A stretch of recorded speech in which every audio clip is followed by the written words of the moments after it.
قوت فکر اور عمل یہ پہلے رخصت ہو گئی ہے، جس کی وجہ سے یہ زوال آ رہے ہیں۔ لوگ اب حادثوں پر بیٹھ کر کے چرچا کرتے ہیں، حادثہ ہونے سے پہلے جو فکر ہونی چاہیے وہ مفقود ہے۔ گھر جلنے کے بعد پھر میٹنگ کرنے کا مطلب کیا ہے؟ اس سے سیفٹی کے لیے پہلے سے انتظامات ہوں تو اس کو لائق و فائق اور دانش مندی سمجھا جائے گا۔ آج کے وہی حالات ہیں میرے عزیزوں۔ آپ کو پتہ ہے کچھ قومیں ایسی ہیں جو فیوچر پلاننگ کے لیے 100 سال کے بعد کا سوچتی ہیں، جبکہ یہ اسلام کا حصہ تھا۔ نبی کونین صلی اللہ علیہ وسلم نے 1400 سال بعد ہونے والی چیزوں کی پیشین گوئی فرمائی کہ نہیں فرمائی؟ اللہ کے نبی صلی اللہ علیہ وسلم نے 1000 سال بعد پیدا ہونے والی چیزوں کو پہلے سے بتایا تھا کہ نہیں؟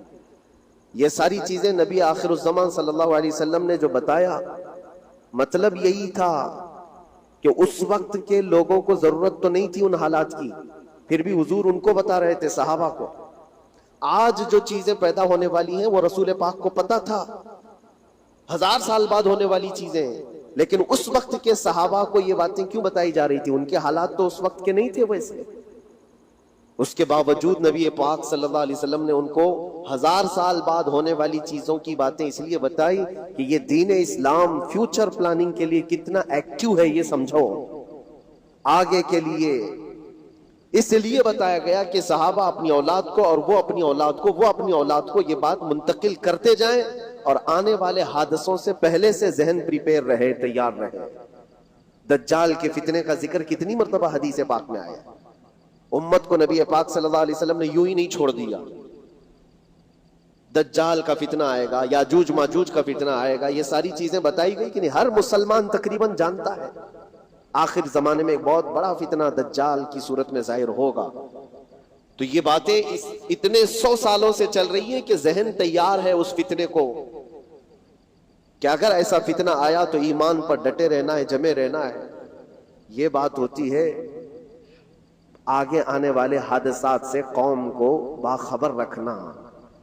آج جو حالات ہیں، جب کبھی کوئی چیز لٹ جائے تو سارے لوگ سڑکوں پر آ جائیں گے یا پھر کسی نشستگاہ پر بیٹھ کر کے رات بھر میٹنگ کر کے چلے جائیں گے۔ یہ حادثے ہونے کے بعد کے جو حالات ہیں، یہ وہی چیزیں درشا رہی ہیں کہ قوت فکر و عمل فنا ہو گئی ہے۔ قیادت ہمارے ہاں مفقود ہے، کسی ایک قائد کے تحت کوئی ساری قوم آنا نہیں چاہتی۔ آپ کیا سمجھتے ہیں کہ جو ہمارے ساتھ حالات پیش آ رہے ہیں، کبھی مسجدوں کو لے کر، کبھی خانقاہوں کو لے کر، کبھی بزرگوں کے نام کو لے کر، اب ہمارے وقف کی جائیداد کو لے کر، یہ سارے جو معاملات ہیں یہ اچانک آنے والی چیزیں نہیں ہیں۔ بھانپ لیا گیا ہے تمہاری پوری طبیعت کو، تمہارے مزاج کو، کہ فکر و عمل کی قوت ان کی ختم ہو چکی ہے۔ ان کو 2 چند چیزوں میں ہی راضی کیا جا سکتا ہے۔ دنیا یہ سمجھ رہی ہے، جس کی وجہ سے کھلواڑ پر کھلواڑ ہوتے چلے جا رہے ہیں، اور ان کو یہ بھی پتہ ہے کہ یہ کچھ نہ کر سکیں گے۔ میرے عزیزو، آپ نا امید اور مایوس نہ ہو کہ ہم سے کچھ نہیں ہوگا۔ اللہ کریم چاہے تو ایک بندے سے بھی پوری دھرتی پر زلزلہ لا سکتا ہے۔ اللہ کریم کی ذات پر یقین اور توکل رکھو۔ سرکار غریب نواز ہندوستان آئے تھے تو بہت بڑی فوج لے کر نہیں آئے تھے، اللہ کی ذات پر بھروسہ کر کے آئے تھے، اور 90 لاکھ لوگوں کے دلوں میں چراغ اسلام جلا دیا تھا۔ وہ یقین اور توکل کے ساتھ آئے تھے۔ آج لوگوں کے دلوں کے اندر جو مایوسی اور نا امیدی ڈالی جا رہی ہے کہ کچھ ہوگا نہیں، ابھی کچھ کرنے سے کچھ نہیں ہوگا، یہ نا امیدی اور مایوسی تمہاری طبیعت میں کیوں آئی؟ کیا تمہارا رب تبارک و تعالیٰ کی ذات پر یقین کمزور ہو گیا؟ اگر یہ اس طرح کی بیماری آئی ہے تو پھر بدر پڑھ لینا۔ جب رسول پاک صلی اللہ علیہ وسلم کے ساتھ وہ صحابہ جا رہے تھے، ان کو اچھی طرح پتا تھا کہ سامنے آنے والی فوج کتنی طاقت لے کر آ رہی ہے۔ 1000 لوگ آ رہے ہیں، ہاتھی گھوڑے ان کے پاس، ہتھیار اور اسباب ان کے پاس ہیں، کھانے پینے کی مزے کی ساری چیزیں لے کر کے آ رہے تھے مکہ والے، اور ادھر صحابہ ننگے پیر ہیں۔ 313 کے پاس 4 گھوڑے ہیں، پیدل چلے آ رہے ہیں، چھاؤں لینے کے لیے کوئی جگہ تک نہیں ہے ان کے پاس۔ ایک کھجور کسی کے پاس ہو تو 10 لوگ اس پر اکتفا کر لیں۔ فاقے پر فاقہ کرنے والے وہ صحابہ، لیکن انہوں نے یہ نہیں کہا کہ اللہ کے نبی صلی اللہ تعالیٰ علیہ وسلم سے کہ ہمارے پاس اسباب کی کمی ہے، ہتھیار کی کمی ہے، کچھ نہیں ہمارے پاس، سواری نہیں ہے، بغیر سواری کے 180 کلومیٹر مدینے سے چل کر کے وہ بدر پہنچے تھے، بدر تک پہنچے تھے، اور اس وقت اپنی ساری محنتیں، اپنی ساری قوتیں انہوں نے زمین پر لا کر رکھ دی۔ پھر بدر کے میدان میں جب پہنچے تب اللہ کریم کی بارگاہ میں دعا کیا تھا میرے مصطفیٰ نے، اے اللہ اگر اس نہتی قوم کو تو نے فتح نہیں دی تو پھر قیامت تک اس روئے زمین پر سجدہ کرنے والا کوئی نہیں ہوگا۔ یہ محبوبانہ انداز تھا میرے مصطفیٰ کا۔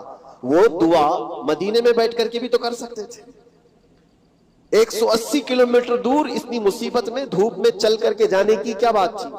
ننگے پیر صحابہ گئے ہیں فاقے پر فاقہ کیے ہوئے، وہ مدینے میں بیٹھ کر دعا کرتے تو کیا رحمت للعالمین کی دعا قبول نہیں ہوتی؟ لیکن مصطفیٰ کریم صلی اللہ علیہ وسلم نے یہ مزاج دیا ہے، پہلے فکر و عمل میدان میں لاؤ پھر دعا کرو، اللہ کی مدد آتی ہے۔ یہاں ہم بیٹھ کر کے یہیں سے دعا کرتے ہیں، کچھ کرنا نہیں ہے، بدلنا نہیں ہے، اور فکر و عمل کو لانا نہیں ہے، تو پھر صرف یہاں بیٹھ کر کے دعا کرنا، یہ تو میرے عزیزوں عورتوں کو ذمہ داری دی گئی ہے کہ تم میدان عمل میں آ نہیں سکتی، تم اپنے گھروں سے دعا کرو اپنے بھائیوں کے لیے، لیکن یہ کام تو اب سارے مردوں نے بھی لے لیا ہے۔ بہرحال قوت فکر و عمل پہلے فنا ہو جاتی ہے جب کسی قوم کی شوکت پہ زوال آتا ہے۔ آج یہ جو سارے معاملات ہم دیکھ رہے ہیں، اس کی ایک خاص وجہ میں آپ کو بتانا چاہتا ہوں۔ آج سے تقریباً 8-9 سال پہلے میرا ایک بیان بھی ریکارڈ موجود ہے، کافی دنوں تک وہ چلتا رہا، میری اپنی بات نہیں تھی۔ سراج الامہ امام غزالی رحمت اللہ تعالی علیہ انہوں نے لکھا تھا کہ امت پر اگر ایک ایسا وقت آ جائے جب ان کے سامنے ان کے نبی کو گالیاں دی جا رہی ہیں اور امت کچھ نہ کرے، تو پھر وہ انتظار کرے کہ عنقریب وہ وقت بھی ان کے اوپر آنے والا ہے جب ان کی ماؤں، بیٹیوں اور سب عزتوں کو بازار میں نیلام کیا جائے گا اور یہ کچھ نہیں کر سکے۔ وہ دن آ جائیں گے۔ بیسک وجہ وہاں سے شروع ہوئی کہ لوگ اپنے عیش و عشرت میں کچھ کمی نہ کر سکے، بارگاہ مصطفیٰ صلی اللہ علیہ وسلم کی گستاخیاں کھلے عام ہوتی رہیں، اور اس پر ہم لوگ جس طرح کے حالات دیکھتے رہے۔ بہت سارے لوگ تو مجھ کو یہ کہتے تھے، مجھ سے یہ کہتے تھے، کیا ضرورت ہے آپ کو بولنے کی، حالات دیکھ نہیں رہے آپ؟ ظالمو، تم کو اگر کوئی چھوٹی سی ماں کی گالی دے دے تو تم بپھر جاتے ہو اور اس کے اوپر آسمان توڑنے کی بات کرتے ہو، اور ہم اپنے نبی پاک صلی اللہ علیہ وسلم سے کروڑوں ماؤں سے زیادہ محبت کرتے ہیں۔ اس رسول پاک صلی اللہ تعالی علیہ وسلم پر کوئی بھونکتا رہے اور اس کا جواب نہ دو، تم یہ کہتے ہو مصلحت ہے، حالات ایسے ہیں، تو پھر اپنا یہ لباس بدل لینا چاہیے، اپنا نام بدل دینا چاہیے۔ پھر اس دائرہ اسلام میں رہ کر کے مطلب کیا ہے؟ اسی لیے اقبال نے 100 سال پہلے ایک مزاج دیا تھا، ایمان ہے کیا چیز، اسلام ہے کیا چیز؟ تم کیا سمجھتے ہو داڑھی ٹوپی اور جبے کبے کا نام اسلام ہے؟ اسلام کیا ہے؟ اقبال نے کہا تھا کہ بارگاہ مصطفیٰ صلی اللہ تعالی علیہ وسلم کے قدموں تک اپنے آپ کو پہنچا دو، یہی دین ہے، یہی دین ہے۔ گر بہ نہ رسیدی تمام بو لہبیست، اور اگر تم وہاں تک نہیں پہنچ سکے تو زندگی ابو لہب کی طرح۔ دین یہ ہے، آبرو ماں زنام مصطفیٰ است، ہم سب کی عزت و آبرو حضور کے نام سے جڑی ہوئی، ان کے نام سے جڑی ہوئی ہے ہماری عزت و آبرو، اور تم اس نام کی حفاظت نہیں کر سکو گے تو آگے یہ سب چیزیں آنے والی ہیں جو آ رہی ہیں۔ آج لوگ آج واویلا مچا رہے ہیں، یہ بات یاد رکھنا، شیطان کبھی فجر کی نماز کے لیے اٹھا نہیں سکتا، اور اگر اٹھا رہا ہے تو پھر اس کا کوئی مقصد ہے، شیطان اور نماز۔ آج سکتہ ان کے پاس ہے، طاقت ان کے پاس ہے، حکومت ان کے پاس ہے، ڈپارٹمنٹ ان کے پاس ہے، سب کچھ، جوڈیشری، ہر چیز ان کے پاس ہو، وہ کیا کر رہے ہیں اس سے مجھے مطلب نہیں۔ میں آپ سے یہ پوچھنا چاہتا ہوں، مجھے رہزنوں سے غرض نہیں، تیری رہبری کا سوال ہے۔ تم خیر امت ہو، رسول پاک کی امت میں ہو، تمہاری بھومکا جس کو کہا جاتا ہے، تمہاری یہاں پر زندگی کے معاملات یہ بہت زیادہ اہمیت کے حامل ہیں۔ تم کیسے بن سکتے ہو آج؟ اسی لیے قرآن پاک کی آیت میں نے شروع میں تلاوت کی۔ رب ذوالجلال فرماتا ہے ان اللہ لا یغیر ما بقوم حتی یغیروا ما بانفسہم، بے شک اللہ تعالیٰ اس وقت تک کسی قوم کی حالت نہیں بدلتا جب تک وہ قوم خود اپنی حالت بدلنے کی کوشش نہیں کرتی. جب تک اپنی حالت بدلنا نہیں چاہتے اس وقت تک اللہ تبارک و تعالیٰ نہیں بدلے گا. وَإِذَا أَرَادَ اللَّهُ بِقَوْمٍ سُوءًا فَلَا مَرَدَّ لَهُ. اور اللہ تعالیٰ کا یہ جلال بھرا ارشاد تو سنو. یہ 13ویں پارے کی سورہ رعد کی آیت ہے. اللہ کریم فرماتا ہے اور جب اللہ کسی قوم کے ساتھ سختی کا معاملہ کرنا چاہے، پکڑ کرنا چاہے، تو پھر کوئی طاقت اس کو ٹال نہیں سکے گی.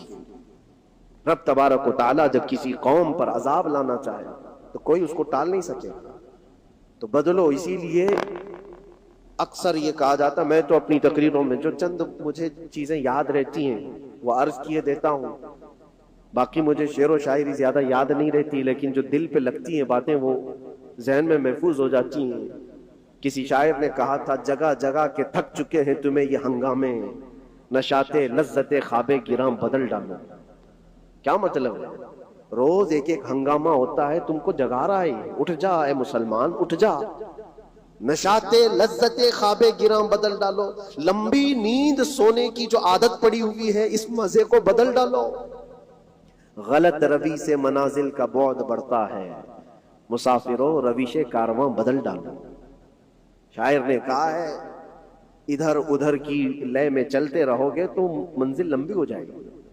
جس راستے پر تمہیں چلنا ہے اگر بار بار ادھر ادھر مڑتے رہو گے، غلط روی اس کو کہتے ہیں، غلط چلنے سے منازل کا بعد بڑھتا ہے، منزل لمبی ہو جاتی ہے، جہاں پہنچنا تھا وہ پہنچ ہی نہیں پاؤ گے. اسی لیے شاعر کہتا ہے مسافروں رویش کارواں بدل ڈالو. قافلے کے چلنے کا جو طریقہ ہے اس کو بدل لو تم. یہ پوری کی پوری بات ہم پر فٹ ہوتی ہے. چلنے کا انداز بدل ڈالو اے نوجوان. جہاں کسی کے گھر میں آگ لگی ہو، دھواں اٹھ رہا ہو، اور اگر کوئی نوجوان اندر بیٹھ کر کے یہ کہتا ہو کہ یہ ساون کا موسم ہے یا پھر یہ ابر رحمت ہے، تو اس کی سوچ پر ہم کیا کہیں. جہاں آج پوری قوم قسم پرسی کے عالم میں ہو، امت محمدیہ کے یہ حالات آج دیکھ رہے ہیں، روزانہ دیکھ رہے ہیں. تم شیئر تو کرتے ہو، ہر جگہ شیئر کرتے ہو، اور سارے ریلز پر تم جو دیکھتے ہو ہنگامے روز، صرف ہندوستان کے نہیں پوری دنیا بھر کے فلسطین کے مظلوم بچوں کی لاشیں دیکھتے ہو اور شیئر کر کے آگے بڑھ جاتے ہو. ان کی چیخیں، ان کے راکھ کے ملبے، ان کا ڈھیر، ان کے تباہ و برباد گھر، ایک ایک قبر میں 80 لوگوں کی لاشیں، یہ سب کیا تم نہیں دیکھتے؟ شیئر کر کے آگے بڑھ جاتے ہو. یہی تو ہنگامے ہیں جو تمہیں دھگا رہے ہیں. جگہ جگہ کے تھک چکے ہیں تمہیں یہ ہنگامے. ہنگامے خود ہی تھک گئے. یہ اٹھتا نہیں ہے، اٹھتا نہیں ہے. ایک دور وہ تھا 100 سال پہلے کا جب یہاں پر موجود انگریز